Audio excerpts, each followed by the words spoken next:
Welcome to Spinning Back Clique, where each week here at MMA Junkie, we take a spin through the biggest stories in MMA.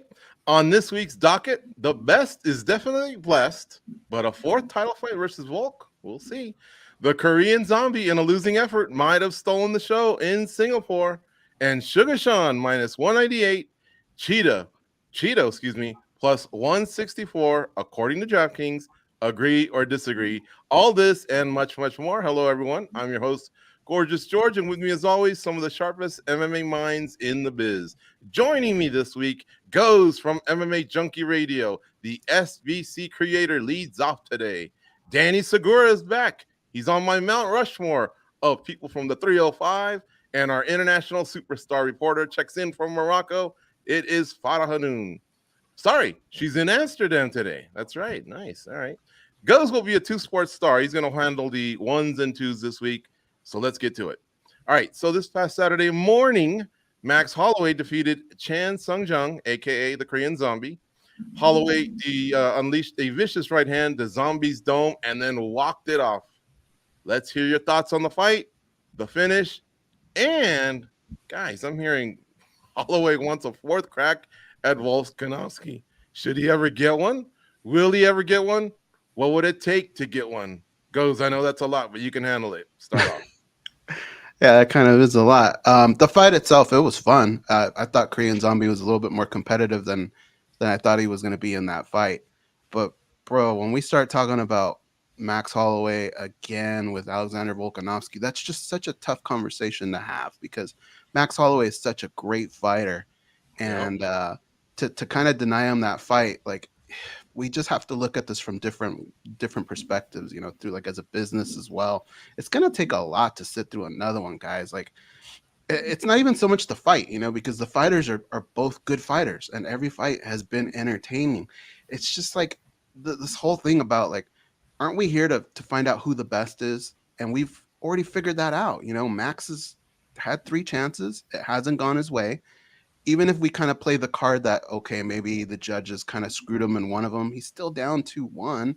It's decided. You know, the only opening that could ever pop up in all this is if there were like a decline in Volkanovski's performances. And then maybe we could say, okay, maybe they're pulling up to the same level. Then maybe you could kind of sell something like this, but it's sort of been the opposite, right? Hasn't it been Volkanovski improving? And if anything, like, this is one of the first times we saw Max Holloway dazed the way he was against the Korean Zombie. The Korean Zombie landed a couple punches there that I thought hurt him. So I think to maybe try and pull another fight like that, like, it'd be so difficult. And if we look at it from a business perspective, like, what if you do it? And what if he wins? What if Max Holloway wins? Were we going to watch a 5th one? Like, that's just way too much, guys. He's an amazing fighter, Max Holloway is. So is Volkanovski, but I just feel like they got to go their separate ways for now. All right. Well, he's 31 and he keeps wiping everyone else out. I think that's what makes it, like, it gets us to the point where we entertain it. But let's hear from Danny. Danny, what are your thoughts on the fight, the finish? That was one hell of an overhand right, man. And then, of course, you know, where Max sits here, because, again, he's pretty great, but we just got Alexander the Great on top of him. Yeah. First of all, congrats to Max Holloway on getting a win over such a legend such as the Korean Zombie. And like Goz mentioned, the dude just beats everyone but Volkanovski. Like, he's clearly proving that he is an elite level fighter still. A lot of these fighters that lose their championship belt, they have very steep declines. And then all of a sudden, you know, they're losing to people in the rankings. But Holloway lost that #1 spot, but is pretty attached to that #2. And that is very hard to do. It is very hard to do. And you got to give him credit. But I 100% agree with Goz. Like, I think it's pretty clear right now who the best fighter is, and that is not blessed. That is Volkanovski. And at this point is like a 4th fight. And the problem as well is, you know, some of these performances should change your perception on things, right? If you see Volkanovski starts having a lot closer fights and he starts getting a bit on a decline and still champion, but things are getting a bit more competitive. And keep in mind, he's older than Holloway. And at the same time, Holloway's looking better and better. Okay, then you go, there is a factor of imagination here. We can maybe imagine a different outcome. But since these two have last fought Volkanovski just keeps getting better and better and better and just looks like he's achieving new levels of skill. While Holloway, he's kind of hovered around the same level. And I would say, as Ghost pointed out, maybe we even saw a slight decline against Korean Zombie. He did look a little bit slower, in my opinion. His volume wasn't there. And yeah, he just didn't look as sharp. Still a very good fighter, went from A+ to A-, but I do feel like he didn't look his vintage self. Now, keep in mind, he entered the event with a very heavy heart. Obviously, the natural disasters that are happening in his island of Hawaii are completely horrible, and that would obviously affect anyone going into a fight. Plus the long flight, I think he had said it was like 16 hours of travel. All those little things could have contributed. So I'm not here to say that, he's on a decline now, but he definitely didn't look his vintage self. So a fourth fight, I'm not into it. I think the best thing that can happen on Max Holloway right now is for Ilia Topuria to go and beat Volkanovski, or have just Volkanovski retire and call it quits in the near future. And he does have the time to kind of catch up. But yeah, no interest at all for me in a fourth fight between the two. All right, great stuff from Danny Segura. We'll get to Fada in just a second. But yeah, Sean Brody in the chat room asked, will we take some questions? We do take some questions. I will read some of your comments. In fact, here's a couple. The Bell says, sorry, Max. Doesn't need another title. Let's be honest. He lost 3 times, and it looks like you wanted to say, and I'm a big Max fan. Murdy Coots says, I always get tentative there with some of the creative names that I'm waxing myself. Max sleeps Topuria and then gets another shot. Wow. So he's already unlinking Topuria to Volkanovski there. Yeah. And Sean, we'll tie yours in just a second. So yeah, you guys can leave comments and questions, and now we'll go to Fada. Fada, your thoughts on the fight, the performances of Max, I guess more specifically. We'll get to Zombie in a sec, and where you think Max fits in this stacked featherweight division. Yeah, I'm gonna have to agree with both Danny and Goes. It's a tough spot. I mean, a fourth fight is a hard sell. I mean, even Volkanovski joked about it and said, "Stop killing off all my contenders." I mean, he's not gonna fight Ilia Topuria. It looks like that's the direction they're gonna go with Volkanovski and Topuria. But I mean, Max is, when you're talking about merit and resume and record, I mean, he snapped Arnold Allen's winning streak. He's beaten everybody who's not called Alexander Volkanovski. So based off of merit, yes, he would deserve it, but his problem is he's lost to Volkanovski 3 times. And as Goes alluded to earlier, Volkanovski has looked fantastic as of late. We haven't really seen a decline in his performance or anything like that. In terms of Holloway's performance against Zombie, I feel like he carried the fight a little bit. He came in with a ton of respect for the Korean Zombie. I felt like part of him wanted this fight to be a show for the fans. Zombie came to win. He came out swinging. Holloway seemed to stun him early, but then he would hold back a little bit and stuff like that until Zombie went straight for a firefight, and Max is just like, all right, let's do it. And he ended up knocking him out. So I don't know if it was so much. I'm not ready to judge Holloway off of that performance. Like Danny said, he came in with a heavy heart. He had so much respect for the Korean Zombie. I felt like he just carried the fight a little bit, if you know what I mean. Like, and I don't mean that as disrespect to the Korean Zombie, but I think he just wanted to go out there and put an entertaining showing for the fans while also making sure that his dance partner looked good as well. And Max is that kind of fighter. He'll eat a few punches and give you 10, 15 more. He loves those type of fights. It's not like he's not hittable at all. He is that type of guy that will lure you into those type of fights. And more often than not, he prevails in them. So I think, it was obviously the knockout was great. In terms of what's next, it's just such a tough spot. I would personally want to see Max explore lightweight just because there's so many fights out there at 55. He's a big name. He's a former champion. He doesn't have anything left to prove at featherweight. I respect that he wants that belt back, but I just feel like there are some fun options for him out there at 55. I mean, not too long ago, he skated by my interview with Conor McGregor. I feel like that fight's on the table still for him. And I feel like those type of challenges at 55, the name he carries, and even if we're talking about like a Poirier rematch, whatever it is, there are options for him at 55. But again, I respect that he wants that 45 title back. It's just as long as Volkanovski's champion is going to be tough. But hey, you never know. If Volk loses his title, Max is going to be the first one out of, unless Volk gets a rematch, to get a shot at the title. Yeah, I think that's the only way, is if Max somehow winds up with the title through someone else beating Volk and Max beating that guy, then we could see part 4. But man, that's just a tough sell. But Max makes it difficult for us because he keeps winning. Who's he taking out? Yair, Cater, I mean, not the Korean Zombie. I'm not going to count him because he was basically going to retire. I think either way, we'll see. Arnold Allen was another guy that he took out. So it's like he's not helping us here in any way. But, you know, it's funny because I don't know if we got to the topic last week. We might have. But I remember us thinking, gosh, was this like the matchmaking? Is this poor on the UFC's behalf?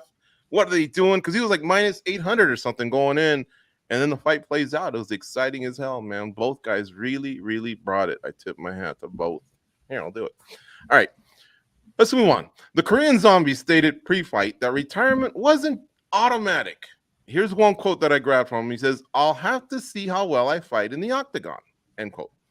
So he looked great to me. And if it had to do with that, you would have thought he would have continued. However, after the fight, he was more clear with his message of laying down the gloves. And he ultimately did. So we lost another one, and not just another one as in MMA fighter retiring from the UFC, another WEC. He actually had a couple fights in the WEC, so we lose another one from the WEC too as well. Guys, how would you summarize the significance of his career, and is he a Hall of Famer in the future? Danny, we go back to you. Hard to summarize his career. I mean, I feel like he did so much, and he is one of the most successful fighters to not win a UFC title. If you talk about what's attainable within your skill set, like it just seems like if you don't win a title, right, maybe you're not successful, you come up short. But really, Korean Zombie has just such a strong fan base. I would say that he's one of the best fighters to ever do it in the branding aspect. And I don't even think it was that intentional. It was just, he was himself, and he just happened to be so cool and so different that he just left an imprint in every single heart of every fan. I mean, Max Holloway said it himself. He's like, our fan bases are very similar. Like, I don't have any haters. I don't feel like Korean Zombie has any haters either. Like, who hates Korean Zombie? You might not love him, but like going out of your way to hate on the guy, I think it's impossible. Most people absolutely adore Korean Zombie, not only because of how humble he is and how honest he's been throughout his career, but all the fights that he's given us, wars. I mean, that historic twister submission, just so many memorable moments in the cage. Plus, he was just so damn cool. His walkouts, his gear was some of the best back in like the 2010s, his t-shirts, everything. The dude was just so cool. I'd say if there was like a cool wing in the UFC Hall of Fame, he'd be right in it. As far as just in general of the UFC Hall of Fame, to be honest, George, I kind of hate that question because I don't put a ton of stock into the UFC Hall of Fame. If it were an MMA Hall of Fame, okay, that'd be different. But we see the UFC Hall of Fame, there's a lot of people that deserve to be there and they're not. And there's maybe people that don't and they are. It's a lot has to do with where your standing is with the promotion. So, sure, if he's in it, great. If not, I don't think it like is gonna determine or change his career. A great fighter, one of the most exciting fighters in the history of the sport, one of the coolest fighters in the history of the sport. And man, I'm gonna miss him. I'm gonna miss the Korean Zombie. Dan, let me tell you how cool he is. About 10 years ago, it may have even been UFC 100. I like your poster in the back. It was one of those. It was a big event. I think it was tied into an international fight week at Mandalay Bay where we used to have our studio. And the Korean Zombie was scheduled to be on the studio. And Junkie would release the primetime guest list, right? Everybody know they'd be in studio, so they'd come. Sometimes they'd get autographs from the fighters and stuff. And guess who went out of his way to come see the Korean Zombie?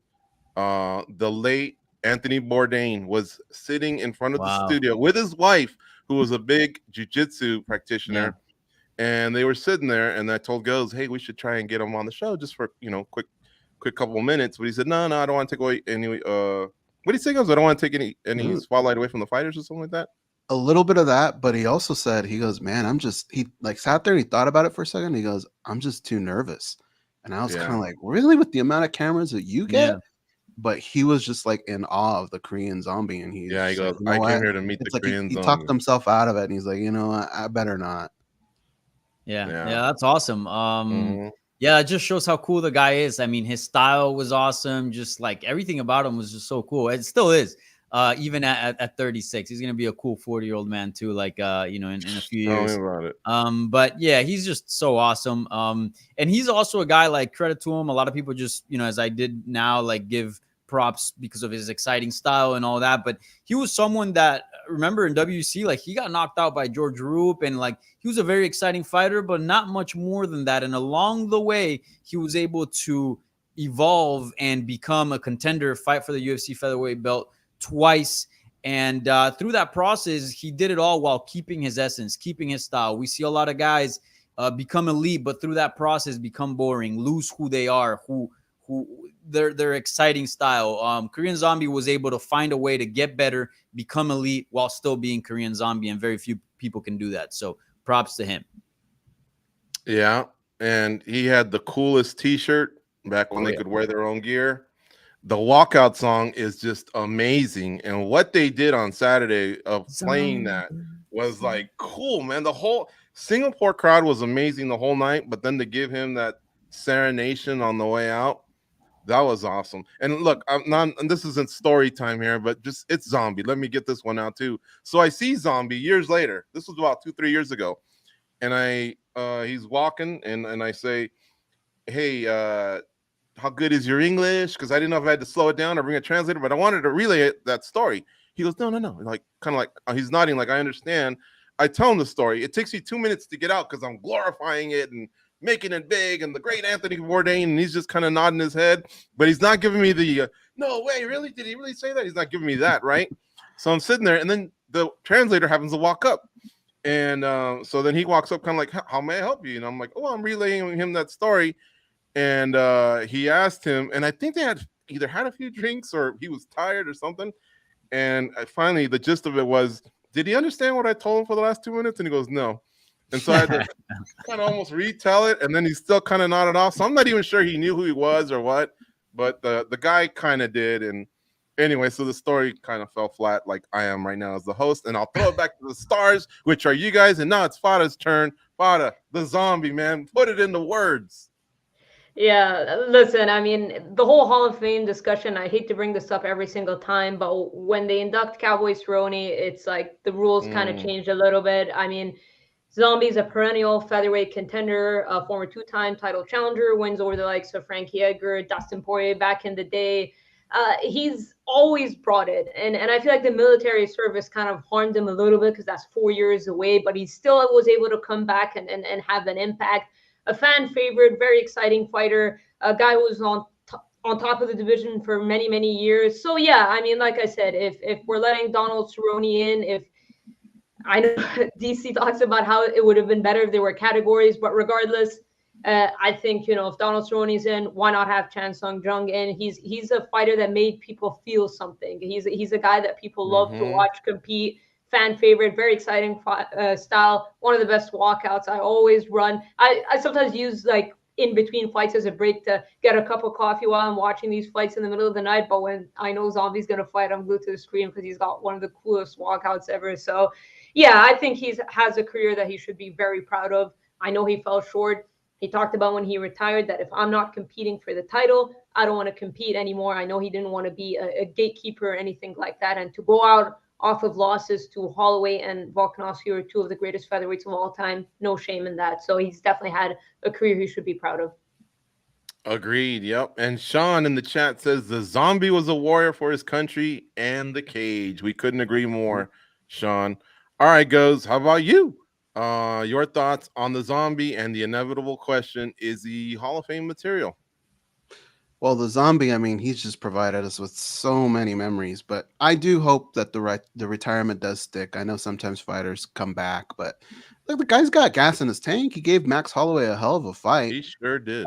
But like Farah said, and the Zombie said himself, like if he can't be champ, it's just not worth him doing. And if you don't have motivation in life to do something, that's when things get ugly. And you can't do that in a sport as dangerous as MMA, right? Like that could really, really cause some damage. And he's already done so much. I don't know if you want to tarnish that legacy at all.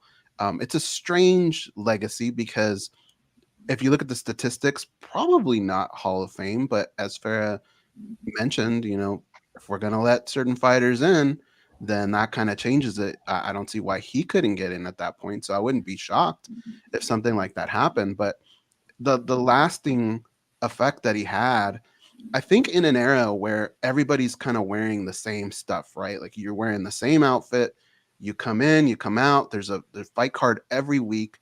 You get lost in the shuffle, right? It's not like back in the day where these guys had these identities, right? Like Chuck Liddell and his mohawk and his icicle shorts, and Tito Ortiz with the fire on his shorts. But the Korean Zombie was able to kind of hold on to a little bit of flavor that fighters kind of lose nowadays. They get lost in the shuffle, their personality, but the name, the Korean Zombie, the cool shirt, the walkout, all that, he was able to carry on and still have that identity. And I thought that was so cool. And there's not very many fighters that can do something like that.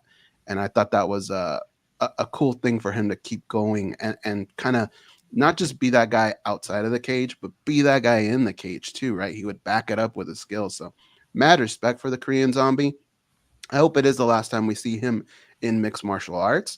But hopefully, he could stay with the company a little bit and maybe be kind of like a brand ambassador or something, because he did bring a lot of eyeballs onto the sport. Kind of like what Nogueira is. I like it. Right. That'd be great. We're losing them little by little, man. Yeah. There's not many left. But let me put it to you like this, guys. At 2 points in his career, he was the second best guy in the division, thereby getting these title shots. Maybe the last one he caught a break, obviously, because there was an injury and he had to slip in. But still, he beat two future Hall of Famers in Dustin Poirier and Frankie Edgar. I don't know, man. I think maybe he does slip in. Who knows? Maybe this will be a topic for a future Spinning Back Clique. What's your criteria for getting into a Hall of Fame? Do you have to just win a title for starters? But if not, then yes. And I agree with Fada. It sounds terrible. We don't mean it that way. We think most of these fighters we discuss are great fighters, but the bar did kind of lower a little bit with Donald Cerrone. And so therefore, other fighters, I think, can meet that bar. And there's nothing wrong with that. And we can't call them contributors either, because I feel like contributors almost takes away from them being an athlete, but they did contribute in a way. You know what I'm saying? I mean, this guy probably drew eyeballs for all of Asia, not just his country, but all of Asia. That's what Cowboy did. He made a lot of people feel something, and there's something to that. That, along with winning fights and getting to a title fight, maybe there's something to that. Who knows? But have you ever seen in like the Hall of Fame for the NFL, right? They stand them out there. And I think, to me, this is one of the defining moments, is when you look to the right and you look to the left, there are absolute badasses standing next to you. You remember, like, whoever, like if it's Deion Sanders, you remember that dude shut people down. Like, it was impossible to catch a ball with that dude in the vicinity. Or if it was Bruce Smith on the other side, you just think how many times he mauled the quarterback. It's just the standard that is so far and above everyone else. You have to be able to do that. And so, like, if you put the Korean Zombie in between like a George St. Pierre and a Habib Nurmagomedov or someone like that, right? Like, it just doesn't match up. You know what I mean? And I think that's such an important thing. Like, the Hall of Fame has to stand for something. It has to stand for greatness. It can't just be there because people are popular or because they gave us a couple good memories. And I know that's kind of harsh and can be sad, but that's just how Hall of Fames work. Yeah. 100%. Okay. All right. We'll move on should to the work, topic, right? and we'll let the chat bring in some questions. I'll try and circle back, even if we've moved on. If you all agree with that or not, or you just want to share some thoughts with us about Korean Zombie's career. Thank you, Sean, for the nice comment about the MMA Junkie podcast. We really, really appreciate that. All right. So the PFL finals are set. The fighters were responsible for who gets into the title fights. No politics. We have some surprises along the way. Some preseason favorites were sprinkled throughout the card, slated for November 24th in Washington, D.C. I want to ask you guys, does this form of matchmaking appeal to you, where, again, there's no politics involved, there's no super agents that can throw their weight around or anything like that? Example, like the UFC division where you got O'Malley telling Vera, hey, if you don't pipe down, I'm going to have Cejudo, do this thing. Teammates that won't fight teammates, things like that. This seems kind of fresh, right? Considering their roster, but could it be a little bit underwhelming, I guess? Thiago Santos, Marlon Moraes, Christoph Jocko, Julia Budd, Aspen Ladd, Maurice Green, Shane Burgos. Not in the finals. I'm sure the PFL and ESPN might have wanted it to be that way, but it isn't. So, what are your thoughts on the way this is panned out for the PFL the last few years? The fighters dictate. Wada? Yeah, I mean, look, it's well, we say no politics. We almost had that with call Shane Burgos, but politics gave us one of the best fights of 2023, right? So, Yep. but listen, the tournament for at times the fighters will get injured. Happen. You won't. Some fighters will have easier roads than others. The usual suspects are there: the Olivier Aubin-Merciers, the Sadi Boussi, Larissa Pacheco, et cetera, et cetera. So that's what it is, right? The tournament format, it's rigorous. It comes down to who can maintain. Sometimes guys will fight a certain way early on to make sure they're physically okay.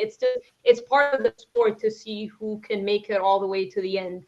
And yeah, I mean, sometimes it won't deliver the biggest names, but I guess it's just the way it is. I don't know how to explain it. I mean, sometimes there are certain fighters. I mean, Anthony Pettis didn't have the run that the PFL, I guess, expected him to have. Mm-hmm. We saw Kayla Harrison win the $1 million, but then she got upset by Larissa Pacheco. Things happen. It's just a fight game. So I think this format works for certain fighters depending on how they're able to maintain throughout the season, just avoid injuries and their fighting style. I mean, we've seen Olivier Aubin-Mercier. The guy has a specific fighting style that works for him. He's able to control and dominate guys and come out. I'm sure through training camp they get banged up and stuff like that, but he's able to make it, and they're fighting for another $1 million. So it's just a format that works for certain fighters and not for others. So I don't know. It may not deliver the biggest names, but at the end of the day, it's just who can go through the fire and make it. But like I said, we got a bit of politics. I know some people were not happy with Burgos re-entering the playoffs because of what happened to Schultz, Nathan Schultz, and Manfield, but it delivered one of the best fights of 2023. So, yeah. Yeah. All right. How about you, Goes? We've seen these guys since they were WSOF. They changed things around to now where they're PFL. Is it fresh for you, being that you follow other sports as well, and the best move on? Yeah, when you put everything together, like what Bellator offers, right, with the Grand Prix and PFL with $1 million and the season, there's so much MMA to consume that I like that it's a little different. It stands out. I actually enjoyed the PFL this year. I think it's pretty entertaining. I think the system makes sense. Maybe a couple tweaks here and there, but everybody's going to have their ups and downs. But overall, I thought it was entertaining. But what I like about them is that they're constantly making moves, right? And some of those moves may not pay off right away, right? Like we might see some crazy things happen in the couple of years with Francis Ngannou, Jake Paul. They're signing a lot of boxers, and who knows? If Bellator comes over, that could maybe stoke the fires, and these seasons can be even that much more entertaining. Or maybe they go away from their season format. Who knows? But I like that they're constantly trying new things, and that what they do over there pushes the UFC. And I like that. It gives these fighters a place to go, another option. I think that's what we need in mixed martial arts. And boy, did it pan out. Like, with that Burgos fight was amazing. And the thing is, like, you might look at a guy like Anthony Pettis or a guy like Shane Burgos, and you might go, wow, that was a bust for the PFL. It was harsh on Anthony Pettis and it was harsh on Shane Burgos, but I don't think it was a bust for the PFL. I think it worked out because we all tuned in. We all tuned into a great fight, and they move on, and it showcases some of the fighters that they have. That lets you know, like, just because you're coming from another organization doesn't mean you're going to rule over here. So I think overall the PFL is a fun product, and there's so much MMA to consume that you do have to be somewhat different, and they give us that. Mm-hmm. Couple comments here. Sean says OAM will win again. Kasan Ganai will win at 205. C wins too, but PFL had too much roid problems. But like Go says, PFL makes moves. They have signed on USADA. I don't know when they start, but they've signed on USADA, and I think that's one way of at least kind of cleaning up the process. It was unfortunate how things played out this year. All right, how about you, Danny? Are you a fan of all this? I know you've seen some PFL up close when they've been in your neck of the woods in previous years. Is it fresh for you to just let the fighters dictate, or do you like a little bit of the matchmaking that takes place traditionally? So at first, I was on board just because I think that through experimentation, you usually get the best product, right? Trial and error. So we hadn't seen somebody, a promotion or at least a big one, attempt this sort of format with big names and big purses. So I was curious to see how it would pan out, and I'm glad that PFL tried it and that PFL exists because I got my answer. My answer was that the matchmaking model is far better than the tournament model. Now, I do think there is some room for tournaments, and this is where I would give a shout out to Bellator. I think they manage both systems effectively and they get the best out of both systems because there are pluses and a lot of good things that come from having a tournament. But solely having a tournament, I think it robs fans from a lot of fun fights. And also, like, the whole point of bringing these big name free agents is to use them adequately and properly in order to bolster your stars and also get a little bit out of them, whatever still star power and juice they have left in them. No pun intended. To, you know, make big fights and make your product more entertainment and appealing. But if your whole thing is just chuck these guys, these big names into a tournament and have them take L's, I don't think you're properly using them. And you spent all this money trying to acquire them and all these resources for what? Right? Like, ideally, an Anthony Pettis with a big platform should be waving that PFL banner, waving that PFL flag all over social media, being in big fights, being in big cards. But if the tournament system is just not going to allow him to get there, I think you have a problem. Now, it's not all dark. I do think there are some positives that have come from the tournament, which is that we've seen all these UFC fighters come over, and a lot of them, you know, maybe some are past their prime, but a lot of them have some stuff left in them, and they've come up short. They've lost to PFL talent. Now we look at a Clay Collard much differently, having beaten a guy like Anthony Pettis and Shane Burgos, right? So on that end, I think it does prove that, like, hey, look, PFL does have good talent, and look at what they're doing. But if you ask me, I think in the long term, they have to stay away from the tournament. They should do them, but also have the matchmaker model be like their main way of making fights, because there's so many fun fights out there to make with their current roster, but the tournament format just simply doesn't allow them because it doesn't pan out the way it should. Like, for example, like why didn't Julia Budd ever fight Kayla Harrison? That should have been her first fight in PFL. That would have been big. That would have felt nice. But because of the tournament, she went a different route. Her career has gone a different direction. All of a sudden, that fight lost a lot of steam when it could have been big. PFL champion versus former Bellator champion. And the list goes on those type of examples. So I don't hate the tournament, but I don't think it's the best way to maximize their roster and their resources. Danny, are you saying something similar to what Bellator does, where they That's have the exactly arena what I'm series and then they'll isolate one weight class and do a tournament there? They'll give away some big money there, but the train keeps moving in essence, in the other divisions. That's it. So I think mixture Bellator like that has the best blueprint on how to manage both things, even better than the UFC. I think if the UFC would sneak in a tournament every now and then, you guys are OGs. Remember that flyweight tournament? Yeah. 4-man flyweight tournament. That was fun, right? And that created rivalries and storylines. You do that every now and then. I think you change the game up a bit. I think it gets exciting. But having solely be that your business model, I think you're kind of shooting yourself on the foot, and you're missing out on a lot of big fights that you could have made that the tournament just didn't present itself. So I think Bellator's on the money on this one. Poor Ian McCall thinks it's a modeling shoot in the middle of the fight. He's sitting there waving to the crowd. If he doesn't do that, I wonder if things change up a little bit, the history of that division. But I do remember. That was my first event as a fan before I was still in college. I was just starting college. That was UFC on FX3 in Sunrise, Florida. Okay. I like it. Look, I do like the freshness to it, but you just have to wait so long before you can see some of these stars fight again. And the stars are what draw you to the promotion. Now, are new stars created? Yeah. Look at Clay Collard. Not only those 2 wins, but the Jeremy Stevens win. You would almost think he should be a bigger star. You know what I mean? But we also have to wait that whole off season before anything else happens. And I have an appreciation for Sean O'Malley telling Chito, "Hey, pipe down, or I'm taking Cejudo next." But there is some truth to some fighters just have that kind of pull. The UFC will kind of maneuver title defenses in a certain way, and that kind of sucks a little bit. You kind of want the best always fighting, but see, the UFC and Bellator don't really have a season, so they can wait things out or whatever. Whereas the PFL starts and finishes every year, and so they have to go a certain way about it. But anyway, at least it's a compliment to the other two.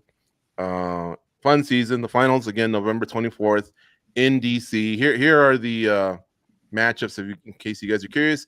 It's Impa Kasanganay versus Josh Silveira. Josh Silveira is homegrown. Kasanganay comes over from the UFC and other organizations, of course, but that's primarily what he'll be known as. Jesus Pinedo, I think, is the new star out of Peru. He'll fight Gabriel Alves Braga. Magomed Karamov versus Sadavusi. So Sadavusi is kind of trying to go back to back. Magomed Karamov has won a title before. One of these guys will be a two-time champ. Clay Collard versus OAM, Olivier Aubin Mercier. Can you say that for me, Farah? Olivier Aubin Mercier? Olivier Aubin Mercier. Ooh, yeah, that was good. And give me Joel Romero, Danny. Saying Joel Romero. That's like the equivalent. There you go. Look at these two. I love it. All right. So that's a good one because Collard is that star that needs that title along with all those skins on the wall. But OAM, he's tough, man. Hanan Fajeda against Dennis Goldsoft and Larissa Pacheco against Marina Muknantina. Hopefully I didn't butcher that. Anyway, all right.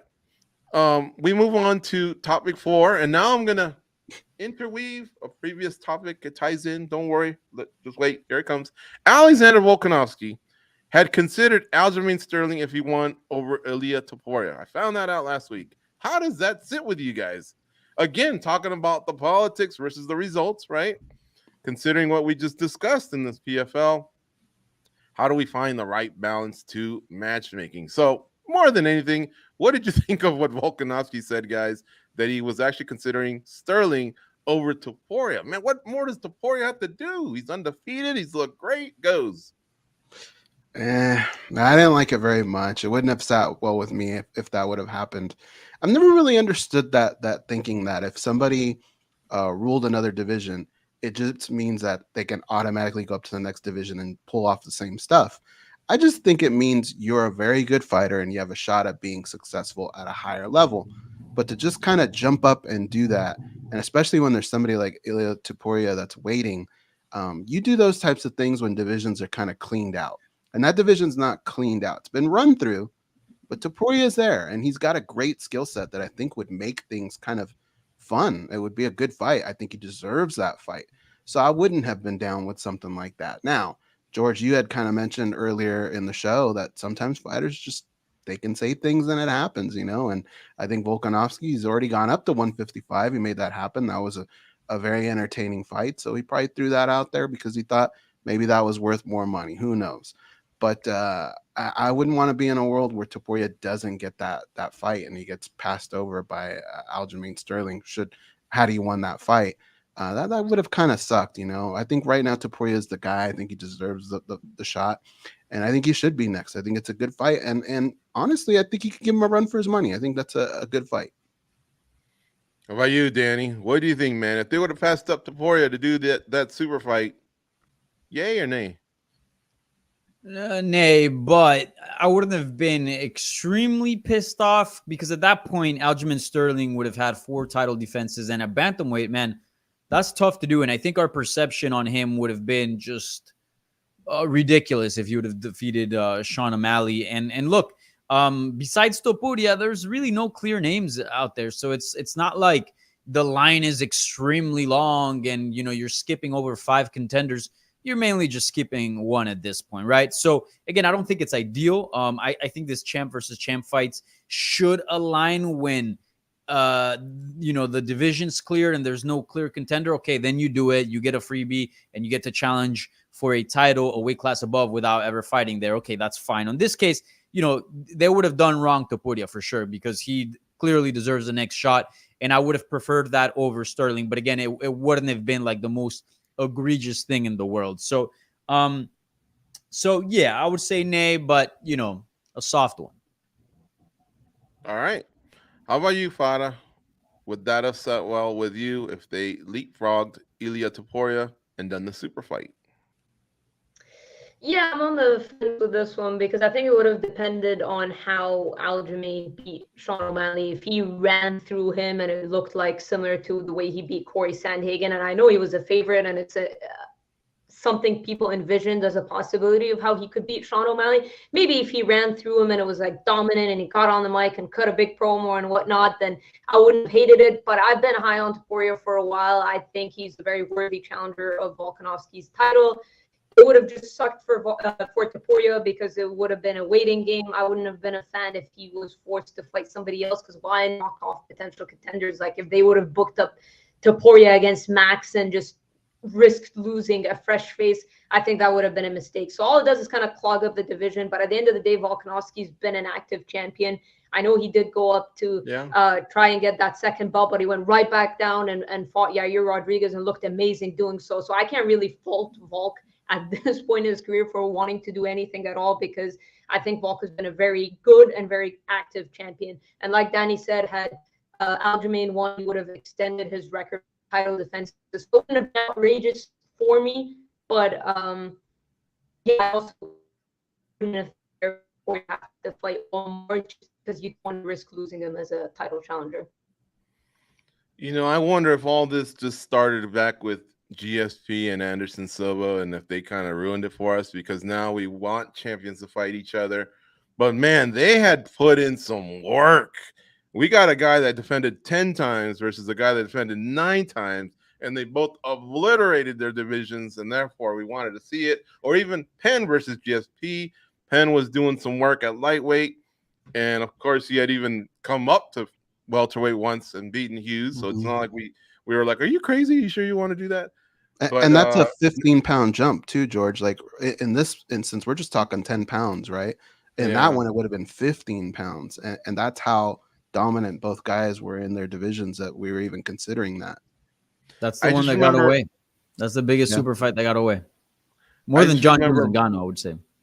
Oh, yeah. I just remember Volkanovski saying, featherweights, you're on notice. I'm putting you on notice. Show me something. And I thought when Topuria won his last few fights, that's exactly what he did. So you would think Volkanovski would want to, you know, match up with someone that does that. And he brings an undefeated record with him, you know, like. Plus, Volkanovski doesn't mind being a road warrior, looks like to me. If that could be a fight in Spain, that would be tremendous. I don't know if Topuria could get that privilege, you know. Maybe he has to win the title first and then bring it back. And I'm not hating on Sterling. I'm really not. It's just he's got so many possible opponents. But I guess now that I think about it, he has beaten quite a few of them. And 4 would be pretty special. That's for sure. Yeah. All right. We move on.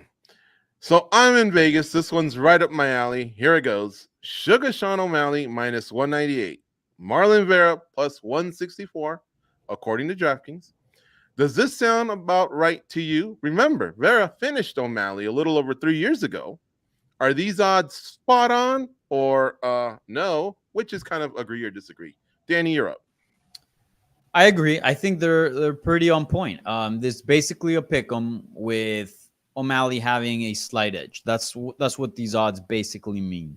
And I think that's right. Chito has clearly gotten better since those two fought and has picked up very, very good wins and has clearly shown advancement and leveling up in his game. But I would say that O'Malley has done that and more. I mean, he just beat the most successful UFC bantamweight champion in the history of the company in Aljamain Sterling and knocked them out in the second. And it's also just the way he did it, because a lot of people have this perception that he's so poor in the grappling and has terrible takedown defense. He only has the boxing. But Sterling didn't even come close in taking him down throughout that fight. And he tried. He tried really, really hard. I think O'Malley is highly undervalued and underestimated. I think a lot of people value him because of his star power. But if that wasn't in play, just skill-wise, I do think he's a phenomenal talent, a very promising one as far as being able to go on long win streaks and do great things legacy-wise. The guy's really good. The guy's really good. So you got to give respect to Chito because he does have a win over O'Malley, and I do think he's a bad matchup for O'Malley. Like, he's a tough fight for him. So yeah, you got to favor the champ slightly, but Chito's definitely got a chance in this one, a big one.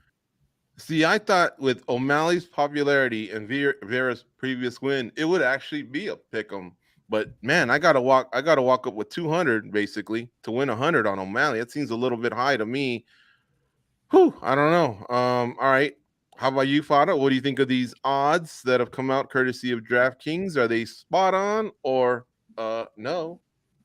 I think they're fair. You have to look at momentum as well. Obviously, O'Malley's win over Aljamain Sterling was very, very impressive. He did it in a way that I don't think anybody imagined. Not the idea of him knocking him out, but the fact that Sterling wasn't able to take him down, and O'Malley gave him problems with the feints and movements and everything like that. Just a really great performance from Sean O'Malley. Had lackluster performance against Corey Sandhagen, rebounded with a win over Pedro Munoz.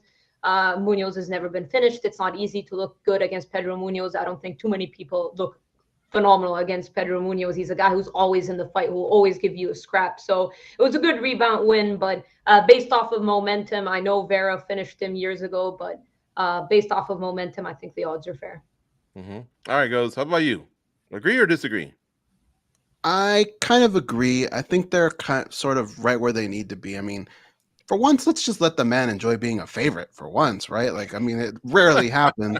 He finally gets it, and we're all over here complaining about it. But yeah, he kind of earned it. It is difficult because you look at it wasn't that long ago that Chito Vera had his number, right? And they both improved since then.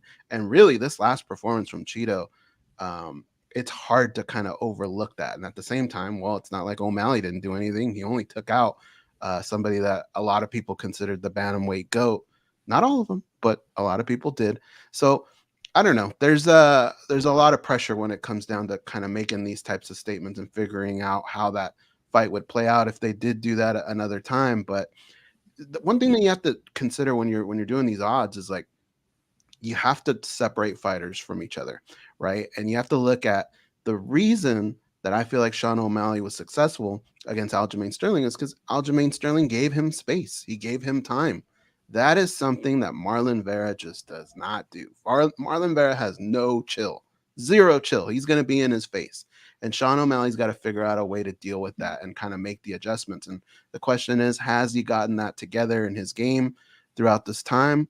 Possibly. He's very capable of it, and he is getting better. So I think that's why you have to kind of favor him by a little, but not too much. I think once you get past like 200, then I think that's a little too far. As Danny said, Marlon Vera is no joke, and that would be a really tough fight. If I was the owner of MMA Junkie and I told you 3, I will double your salary if you correctly pick the winner of this fight, who would you pick, Danny? I do want double my salary. O'Malley goes. I think I do the same. Yeah. Fada? I think I go with O'Malley. Against the guy that beat him. Wow. Okay, you guys are taking a risk there. But you're saying he's improved more or what? I think he has. I think he's shown a higher level of evolution, but that's why this fight's so intriguing because what about Chito's jab? It's so nice in those legs. Yeah, it is. It is. Chito's a bad matchup for O'Malley in the sense that like Chito doesn't get knocked out. I think he has the best chin in the UFC. When has he even been wobbled? When has he even been cut? Like, so you're not going to put him away with hands. I don't see O'Malley out wrestling Chito. That's not going to happen. And Chito's going to march forward. He's a guy that performs better under 5 rounds. He's got great durability, great cardio. And as he says, he doesn't give a fuck. So, like, he's just going to march down O'Malley. And if it comes down to durability, you bet your ass Chito's going to win. And we know that O'Malley has had some issues with durability, not only in the fight against Chito, but even just this fight against Aljamain Sterling. He didn't suffer any damage in that fight. But leading up to it, he said he hurt his rib and that he couldn't grapple for 6 weeks. You never hear Chito about complaining about an injury. So if the fight gets tough, I do think the tougher man is Chito Vera. So, man, I might just switch my pick. I think I just talked myself out of O'Malley. I don't know. Dude, over 5 rounds too. Like I just can't. Both guys are so good. Like that, I feel like every round would feel so different in that fight. I might actually switch my pick too. That's double our salary though, right? Are we going I'm willing to double the salary if you just get it right. And Are we going double or nothing though? Double or nothing, or just double the salary? no, it's George, double I'll the cut salary. you a deal. You retain what you have if you lose, but you can double it if you win. Great breakdown, Danny. I cut you a think deal. Chito. The fans win, and you give me 50% raise. Yeah. It's gonna be a great fight. I think that's the one that's gonna happen. O'Malley wants it. Who knows if it'll happen at 196 in December? And now, of course, McGregor's saying I am fighting on 196, which is a whole other mess if that happens. We got to move on. We're not talking McGregor on this spinning back click. He somehow weasels his way in. He's the biggest name in the sport. I get it, but we're gonna leave him out of this one. Let's go to the additional questions here. Did you guys catch this press conference with KSI, Logan Paul, Dylan Dennis, Tommy Fury? It was wild. Even Mike Perry was in the house. So was John Fury, I believe is his name, creating a ruckus. Holy cow. As a whole, is this good for combat sports? What are the pros and cons? We got to do these kind of quick, though. They're additionals. Fada, your thoughts? You like it or no? I don't know how I feel about it, but if we're seeing if it's good for the fighters themselves, I mean, who has done better job in the spotlight without even competing than Dylan Dennis, right? And all of a sudden, it seems like people are on his side as he's about to go into his boxing match with Logan Paul, and we're doing odds of he's even going to show up or I don't know what. So in that regard, if it's going to get you that much attention and that much money and you haven't even competed since 2019, then I think it's probably good for the fighters. We all find ourselves, I'm not gonna lie, when they pop up on my YouTube, I know it's never job as well as Dennis is at MMA fighter, so people might disagree with that, but he is. But we do find, I do find myself like opening these things. I just watched them on the Full Send podcast. I'm not gonna lie, I watched the whole thing. See, I'm guilty of it. That's what I mean. So yeah, I guess in a way, it does bring a different kind of entertainment factor. It's kind of what we're seeing with Sean O'Malley as well. It's kind of like the younger crowd that are being pulled into watching this. So at the end of the day, if these guys can build a name, if Nate Diaz can go box Jake Paul, come back and get even more fans, it's only helping their profile. So win or lose, I think these guys are the fighters are benefiting a lot. And yeah, like I said, I find myself tuning in here and there. I haven't watched every single interview, but I do find myself tuning in. And will I watch the boxing match? I probably will. So there's your answer. How about you guys? Well, when you don't have wins and losses and statistics to back up the fight, there's nothing really on the line, then you need heat. You need heat to sell the fight, and I understand why they're doing that. But I'll tell you one thing, man. If Mike Perry is the most chill guy in the room, you need to look in the mirror and really get your act together, right? When that dude's the most chill in the room. That's so true. You're right. It was pretty crazy. Danny, is this your thing, or put it back on La Liga, Spanish Premier Soccer? La Liga always on, but I would say at times it's my thing. Like at times I'm interested. In this case, I am interested in these both these fights. Some of the other fights I'm not. So it just kind of, my interest just kind of comes and goes. I would like to say that like boxing and MMA is sports entertainment. This stuff is entertainment sports. I feel like entertainment here comes first. So I kind of see it as a different thing. I don't necessarily consider it or have the same view as like, oh, I'm watching a sport here. No, I'm watching a show. I'm watching an entertainment that just happens to use sports as a mean to deliver it. So, I'm not even bothered anymore by it. I don't think it's good for MMA and I don't think it's bad. So, or boxing, whatever it may be. I just think it's its own thing. The disses, though, man. Look, Dylan Dennis is coming at Logan Paul's fiance. Holy cow. Yeah. I think that might be a bit much, but I also don't want to be the square that tells everyone, hey, you kids, get off my lawn. But no, seriously, like, what's that young lady got to do with all this? Like, you're fighting that guy. Can you kick his ass or not? Tell us, be creative, be funny, but I don't know that you need to bring her into it.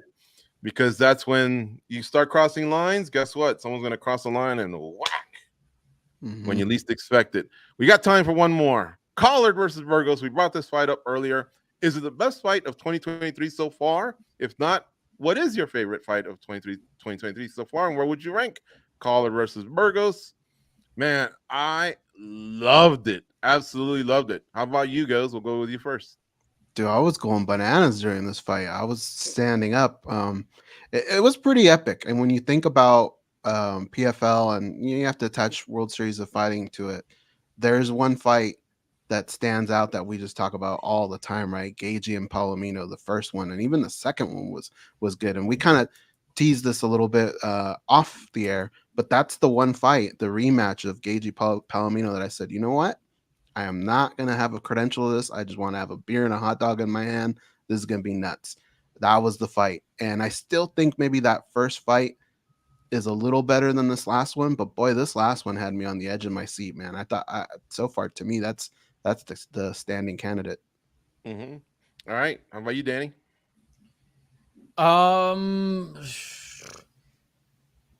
No, I still put Moreno versus Pantoja as the fight of the year for now, but I think this might be number 2. Reason being is my criteria is always the action, and then there's a few other things that follow up. So both fights were amazing, but Pantoja versus Moreno was 5 rounds, so we got 10 extra minutes of fighting, and it was for a title, for a championship belt, and I think that does weigh. Like if you're having a fight of the night for a championship fight, that just carries a lot more significance, right? Obviously, this was a semifinal going for $1 million in the next fight, so it still had some significance as well, but no title on the line. So second best fight, right behind Moreno, I'd put it. Moreno and Pantoja. Okay. Or should I say Pantoja and Moreno, right? Okay. Yeah, it's right up there. There were some fun ones, like Danny mentioned, Moreno Pantoja. There was Vergara and Lacerda. I remember that was a very fun fight. Neil Rachmanov, Jalen Turner, Dan Hooker. There are a lot of bangers this year, but I'd put it, for sure in top 5. Yeah. You know which one I really liked was Amanda Hebus and Macy Barber. That was Yeah, a that's great a good one, one. yeah. It didn't even go the whole way, but they were rock 'em, sock 'em, whether it was on the feet, whether it was on the ground.